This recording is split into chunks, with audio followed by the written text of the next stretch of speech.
In circle of triangle आणि circum circle of triangle हा आपला नवीन भाग आहे.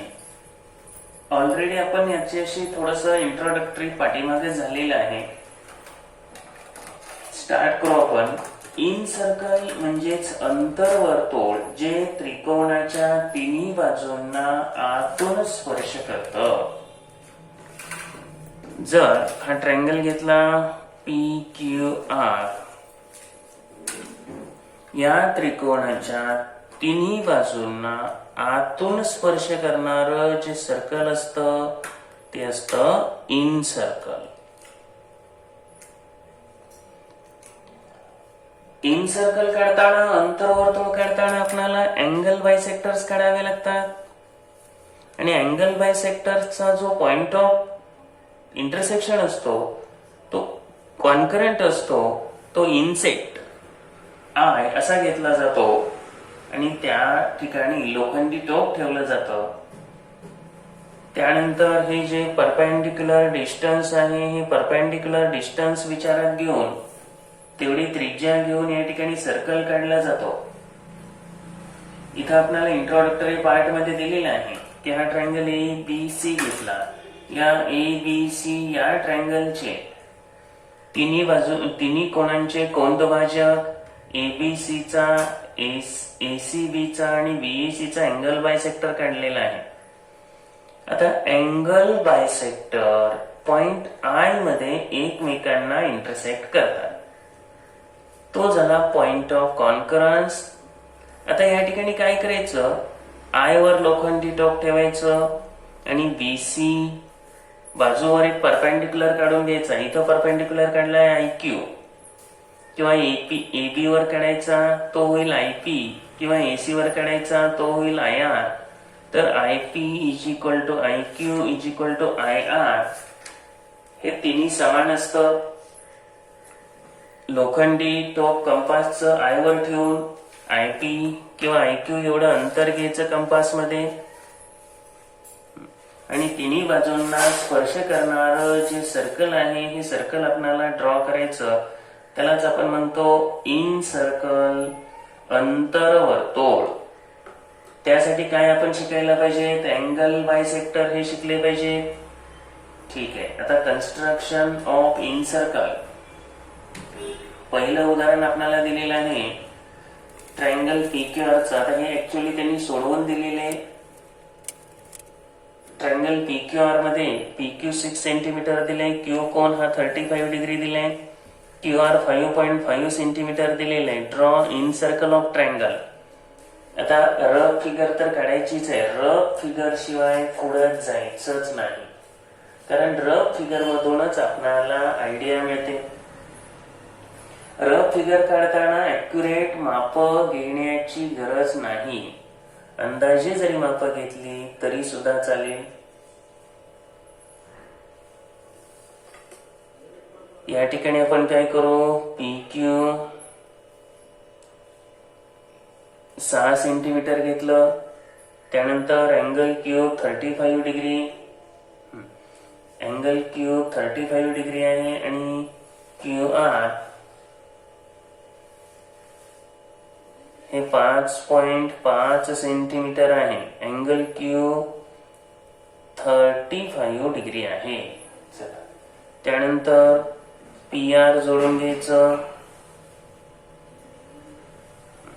हा झाला ट्रायंगल PQR तयार. यानंतर त्याचं इनसर्कल काढायचं म्हणजे दोन किंवा तिन्ही कोणांचे अँगल बायसेक्टर तुम्हाला काढून घ्यावे लागतील. Q आणि P चे अँगल बायसेक्टर्स काढून घेऊ आपण. अँगल बायसेक्टर्स त्या कोणाचे दोन समान भाग करतील.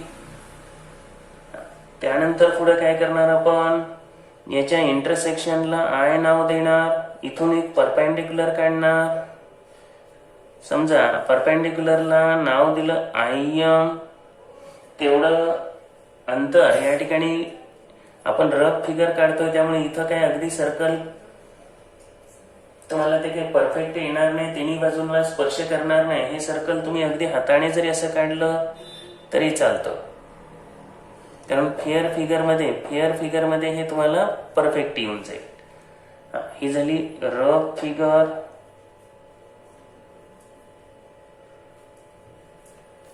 फेअर फिगर काढायला स्टार्ट करायची आहे. पाया जो आहे तो 6 सेंटीमीटरचा घ्या.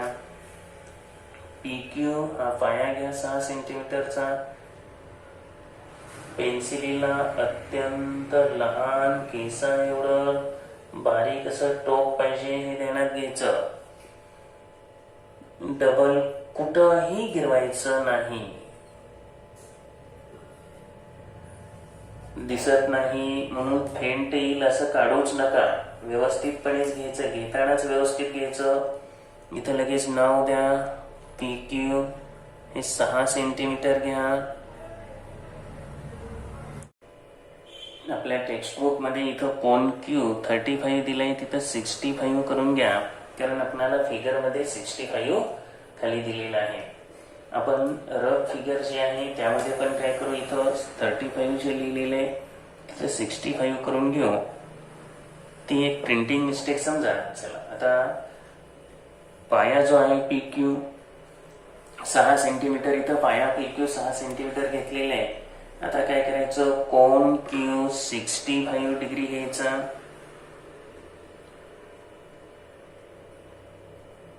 कोन मापकाच्या सहाय्याने व्यवस्थित एकदम परफेक्ट 65 डिग्रीचा अँगल घ्या. हे झालं 65 डिग्रीचं मार्किंग. बाहेरून येणार. ठीक आहे. 65 डिग्री Q पासून हा सेगमेंट वाढवून घ्या. आता याच्यावर काय करायचं आहे आपल्याला, तर 5.5 सेंटीमीटरचा चाप मारायचा आहे. कंपास मध्ये 5.5 सेंटीमीटर घेऊन टाका.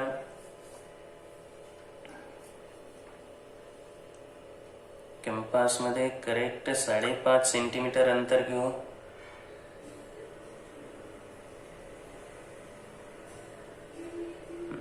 हे झालं 5.5 सेंटीमीटर. 5च्या पुढे 5 रेगा हे लक्षात घ्यायचं. करेक्ट अंतर घ्या. पेन्सिलला अत्यंत लहान असं केसा एवढं बारीक असं टॉप पाहिजे, तरच तुमच्या आकृत्या परफेक्ट येतील. आणि माप ऍक्युरेटच घ्या. एकदम परफेक्ट माप घ्या. Q वर लोखंडी टोक ठेवा. Q वरून हा 5.5 सेंटीमीटरचा चाप मारा. इथं लगेच लिहून टाका 5.5 सेंटीमीटर. R असं तिथे नाव द्या. हे जोडून घ्या. ट्रायंगल तयार करा तुमचा PQR.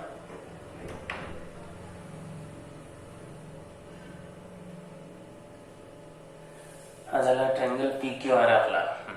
आता काय करायचे, त्याच्या तिन्ही कोणांचे किंवा 2 कोणांचे कोन दुभाजक अँगल बायसेक्टर्स काढायचे आहेत. लोखंडी टोक कंपासचं Q वर ठेवा. किती अंतराचा एक चाप मारा. किंवा हे असा मोठा मारला तरी चालतो एकच, किंवा 2 मारले तरी चालतात. इथं काय केलं आपण, या चापाच्या निम्म्यापेक्षा जास्त अंतर घेऊन आतमध्ये असं इंटरसेक्ट करणारा चाप मारा. तेवढंच अंतर घ्या. अंतर बदलू नका. दुसऱ्या चापावरून पहिल्या चापाला इंटरसेक्ट करणारा जो चाप आहे तो मारून घ्या.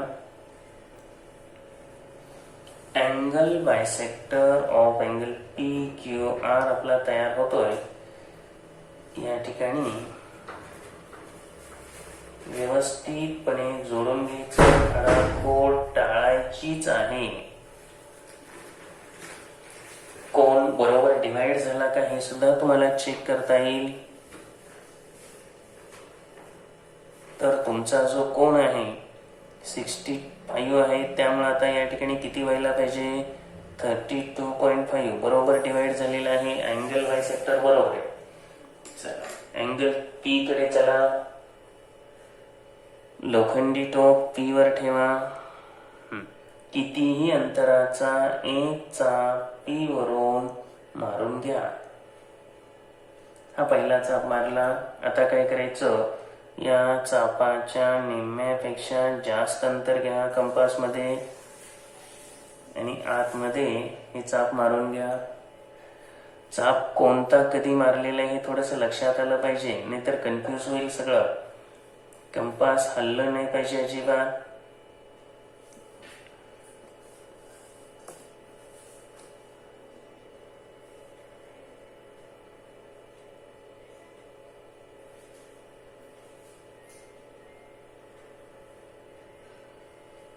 अशा रीतीनं हा झाला आपला अँगल बायसेक्टर. हा काय करतो, या दोन्ही कोणांचे, आता हे अँगल बायसेक्टर काय करतील, त्यांचे समान भाग करतील.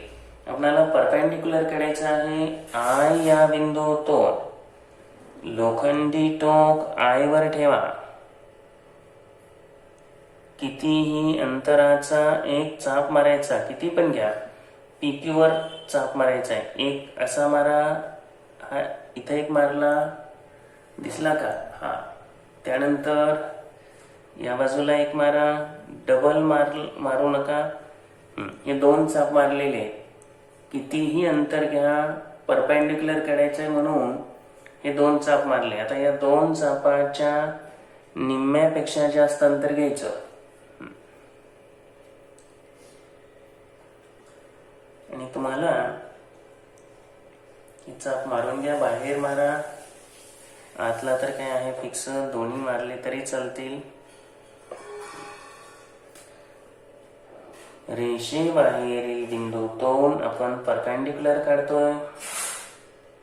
आता हे करेक्ट जोडून घ्यायचं, एकदम परफेक्ट जोडलं गेलं पाहिजे. थोडा वेळ लागला तरी चालेल, परंतु हे व्यवस्थित आलं पाहिजे. आयएम असं नाव द्या. कंपास मध्ये अंतर आता आयएम एवढं अंतर घ्यायचं.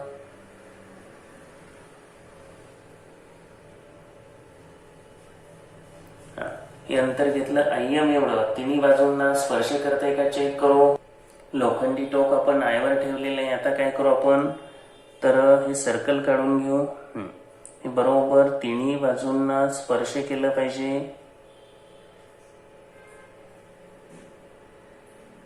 तर या ठिकाणी तिन्ही बाजूंना हे स्पर्श करताय, हे लक्षात आलेलं आहे आपल्याला.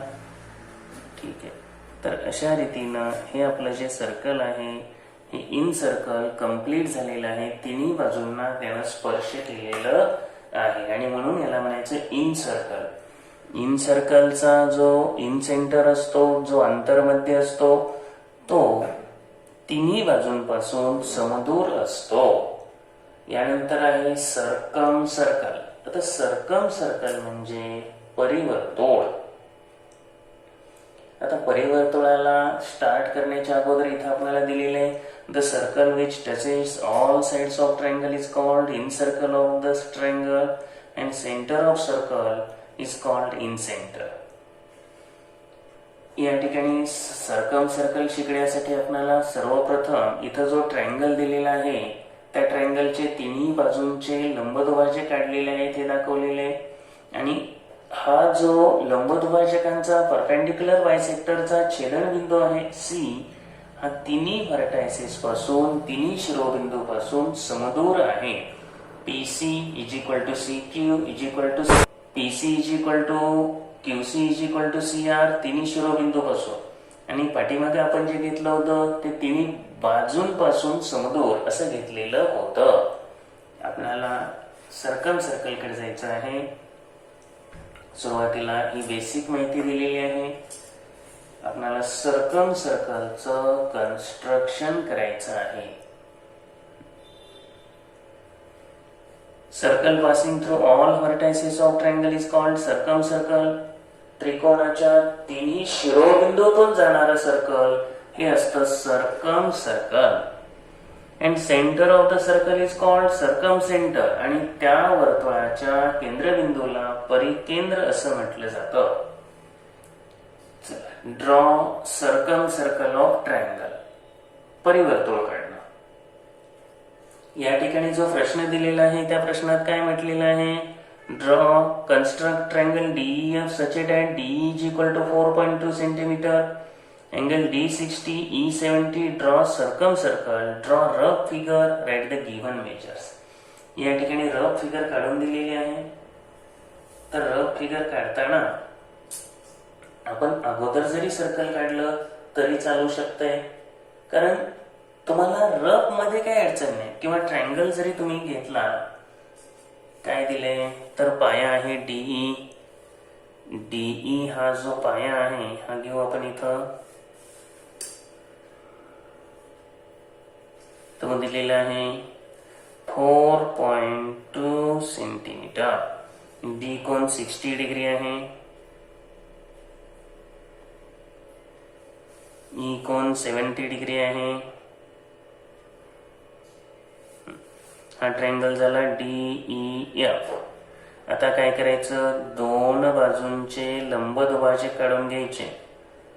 लंबदुभाजक त्या बाजूंना बायसेक्ट करणार, दोन भाग समान करणार आणि सर्कम सर्कल जे असेल तर ते सर्कम सर्कल तिन्ही शिरोबिंदूतून जाणार. हे डोक्यात घ्या.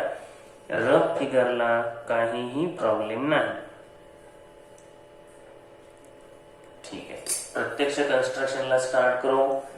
पाया डीई हा आहे 4.2 सेंटीमीटरचा.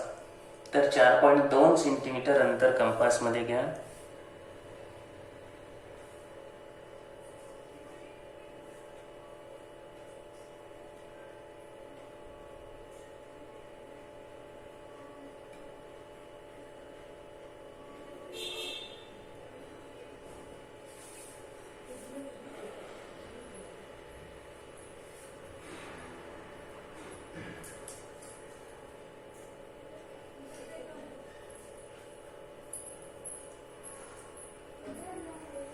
कोण डी आपल्याकडे आहे 60 डिग्री.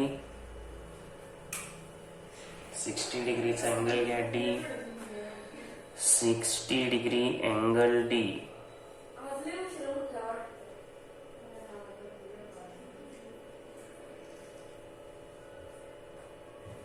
Zero 10 20 30 40 50 second 60. तर 60 डिग्री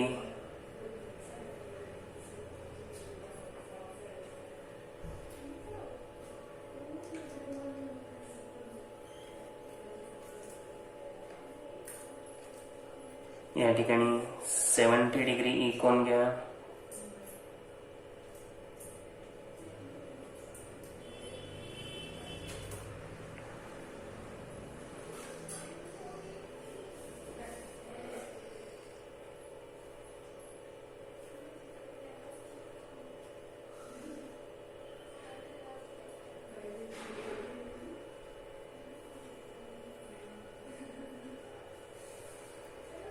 हा ट्रायंगल आपला DEF तयार झाला. हा 60 डिग्री अँगल आहे, हा 70 डिग्री अँगल आहे. परपेंडिक्युलर बायसेक्टर काढण्यासाठी आपण काय करायचं, या बाजूंच्या निम्म्यापेक्षा जास्त अंतर घ्यायचं. डीईच्या निम्म्यापेक्षा जास्त अंतर घ्या. हा एक चाप खाली मारा. त्यानंतर तेवढंच अंतर घेऊन वर एक चाप मारा. अंतर न बदलता डी वर या. हा एक परपेंडिक्युलर साठी चाप मारतोय आपण. परपेंडिक्युलर बायसेक्टर साठी हे जोडून घ्या.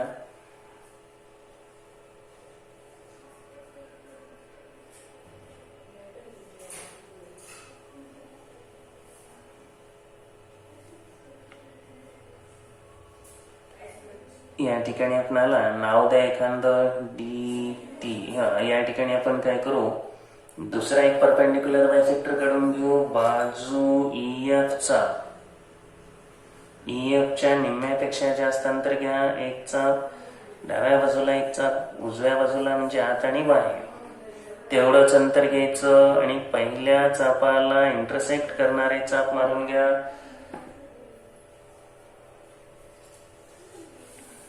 हा परपेंडिक्युलर बायसेक्टर तयार करा.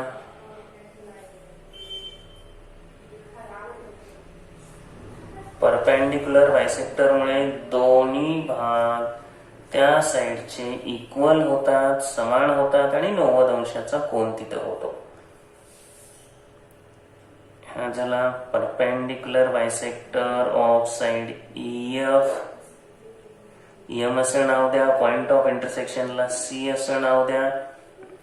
आता सर्कम सेंटर असेल C, त्या ठिकाणी लोखंडी टोक ठेवायचं. इथं आपण हा पण बायसेक्टर दाखवू.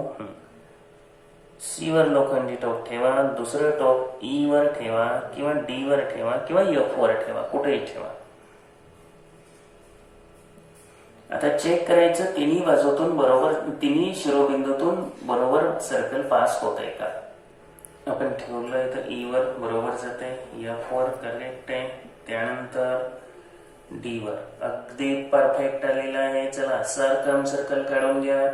तसं सर्कम सर्कल काढणं हे थोडस सोपं जातं, इन सर्कलला थोडा त्रास होतो. पहा तिन्ही व्हर्टायसेस मधून हे सर्कल पास झाले का, डेफिनेटली तर तुमचं हे फिगर एकदम करेक्ट आहे. फियर फिगर कधी कधी तुम्हाला त्रिज्या सुद्धा मोजायला सांगितली जाते. फियर फिगर आपली राईट आलेली आहे. यानंतर ह्या दोन्ही आकृत्या तुम्ही कमीत कमी 2 वेळेला काढून पाहिजे आहे, ऍटलिस्ट 2 टाइम्स. यानंतर आपल्याला ऍक्टिव्हिटी दिलेली आहे पेज नंबर 85 वर. टाइप ऑफ ट्रायंगल दिलेले आहेत, इक्विलॅटरल, आयसोसेल्स, स्केलर. इक्विलॅटरल म्हणजे आहे समभुज, तिन्ही बाजू समान असतात. आयसोसेल्स समद्विभुज, 2 बाजू समान. स्केलर विषमभुज, त्याची एकही बाजू समान नसेल. इन सेंटर म्हणजेच अंतर्वर्तुळ. आता अंतर्वर्तुळाचा अंतर्मध्य म्हणजेच इन सेंटर जो असतो तो इक्विलॅटरल असू द्या, आयसोसेल्स असू द्या, आपला हा कुठे आला, वर त्रिकोणाच्या अंतर्भागात आला की नाही. म्हणजेच हा इनसाइड द सर्कल सगळ्यांबाबतच, आयसोसेल्सला पण, स्केलनला पण, त्यानंतर ऍक्यूटला पण, राईटला पण आणि ऑप्ट्यूजला पण, सगळ्याला लिहून टाका इनसाइड द ट्रायंगल आहे असं. इन सेंटरचा आता सर्कम सेंटर. आपण इक्विलॅटरल ट्रायंगल पाहिला तर त्याचं जे सर्कम सेंटर असेल, या ठिकाणी हा काही इक्विलॅटरल नाही, हा आहे ऍक्यूट आहे. कारण 60 आणि 70 130 आणि हा 50 येणार. म्हणजे हा तुम्हाला इथं लक्षात आलं, हा लघुकोन त्रिकोण आहे, त्याचा सर्कम सेंटर इनसाइड आला, बरोबर. आपल्याला ऍक्यूट खाली दिलेलेच आहे, त्याचा सर्कम सेंटर कुठं लिहिणार आपण, इनसाइड. इनसाइड ऑफ ट्रायंगल हे तर सगळीकडे आपल्याला इनसाइड लिहिलेलं आहे. ऍक्यूटला पण इनसाइड ऑफ ट्रायंगल, कारण समभुज हा ऍक्यूटच असतो.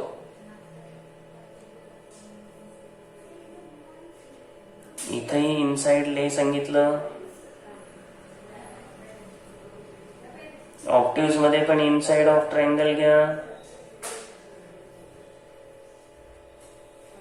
इन सेंटर अंतर्मध्य हा आतमध्ये असतो, परंतु इक्विलॅटरलचा सर्कम सेंटर इनसाइड असेल, आयसोसेलचा इनसाइड और आउटसाइड. आता इनसाइड आणि आउटसाइड असं कसं काय म्हटलेले. जर आयसोसेल्स हा मध्ये एक लक्षात ठेवायचं, हा विशाल कोन त्रिकोण असेल तर त्यावेळेला त्याचा जो सर्कम सेंटर असेल तर तो त्रिकोणाच्या बाहेर येईल. त्याचे जे परपेंडिक्युलर बायसेक्टर असतील तर ते काय करतील, त्रिकोणाच्या बाहेर इंटरसेक्ट करतील. त्यामुळं हा सर्कम सेंटर त्रिकोणाच्या बाहेर असेल आणि आत कधी असेल, ज्या वेळेला तो ऍक्यूट असेल. स्केलन.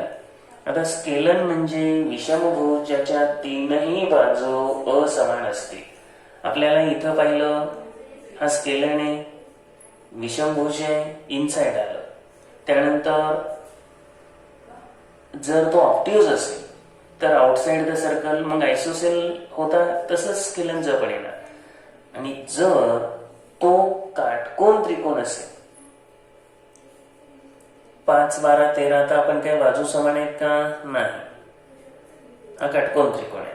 मग त्याचा जो सर्कम सेंटर असतो तो कर्णाच्या मध्यबिंदूवर असतो. हा विषमभुजच आहे ना. त्यामुळं या ठिकाणी आपल्याला तीनही गोष्टी इथे येतील. म्हणजे इनसाइड, आउटसाइड, इनसाइड ऍक्यूट मध्ये scalene acute, scalene obtuse outside आणि scalene right on the hypotenuse किंवा मिड पॉइंट ऑफ हायपोटेनियस, कर्णाच्या मध्यबिंदूवर. त्यानंतर आपल्याला position of circumcircle, acute angle triangle already सांगितलं. इनसाइड काटकोन त्रिकोणाचा काय असतो, कर्णाच्या मध्यबिंदूवर, आता समद्विभुज जरी असेल, आयसोसेल्स ट्रायंगल असेल, म्हणजे 45-45-90चा जो त्रिकोण असतो, ज्या वेळेला दोन बाजू ह्या समान असतात, ह्या दोन बाजू समान आहेत आणि तो काटकोन त्रिकोण आहे, तर त्यावेळेला त्याचा जो सर्कम सेंटर, त्याचं वर्तुळ सर्कम सर्कल जर काढला आपण, तर तो सर्कम सेंटर हा कर्णाच्या मध्यबिंदूवर येतो, मिड पॉइंट ऑफ हायपोटेन्यूस. आणि स्केलन असेल, विषमभुज असेल, तर विषमभुज त्रिकोणाचा सर्कम सेंटर आपल्याला इथं ऑप्ट्यूज अँगल ट्रायंगल आहे, हा खालच्या ह्याच्यात यायला पाहिजे. विशाल कोन त्रिकोण, तर तो मात्र काय येणार, बाहेरच येणार, outside the triangle, outside of triangle. अशा रीतीनं हा भाग आपला इथं पूर्ण होतोय. रिमेंबर दिस मध्ये आता जे आपण पाहिलं तेच सगळं दिलेलं आहे. In circle of triangle touches all sides of triangle from inside. In circle त्रिकोणाच्या तिन्ही बाजूंना स्पर्श करतं, तिन्ही बाजूंना स्पर्श केलं. त्यानंतर म्हटलंय कन्स्ट्रक्शन ऑफ इन सर्कल साठी बायसेक्टर्स काढले, हे अँगल बायसेक्टर्स काढलेले आहेत. Circum circle passes through all vertices, हे सर्कम सर्कल आहे, हे शिरोबिंदूतून पास झालं व्हर्टायसेस मधून, त्यासाठी आपण परपेंडिक्युलर बायसेक्टर काढून घेतले. लंबदुभाजक, circumcentre of acute angle triangle lies inside the triangle. परिकेंद्र एक्यूटच्या लघुकोन त्रिकोणाच्या अंतर्भागात आहे. काटकोन त्रिकोणाचं मिड पॉइंट ऑफ हायपोटेन्यूस आहे. त्यानंतर सर्कम सेंटर ऑफ ऑप्ट्यूज असेल, विशाल कोन त्रिकोण असेल तर त्रिकोणाच्या बाह्य भागामध्ये exterior of triangle. In centre of any triangle, कोणत्याही त्रिकोणाचा अंतरकेंद्र इंटेरियर मध्ये असतो. अशा रीतीनं कन्स्ट्रक्शन ऑफ ट्रायंगलचा हा सर्कम सर्कल इन सर्कल भाग आपला पूर्ण झालेला आहे. याच्यावर पुढे प्रॅक्टिस सेट आहे, तो आपण नेक्स्ट लेक्चरला पाहू. परंतु तुम्ही काय करायचं, हे दोन्ही कन्स्ट्रक्शन 2-2 वेळेला कमीत कमी काढून घ्यायचा आहे. त्याचबरोबर हा चार्ट जो वर दिलेला होता तो चार्ट पण लिहून काढा. रिमेंबर दिस मध्ये दिलेली माहिती काय करायची, लिहून काढा, वाचून काढा, म्हणजे लक्षात राहील. Okay, thank you.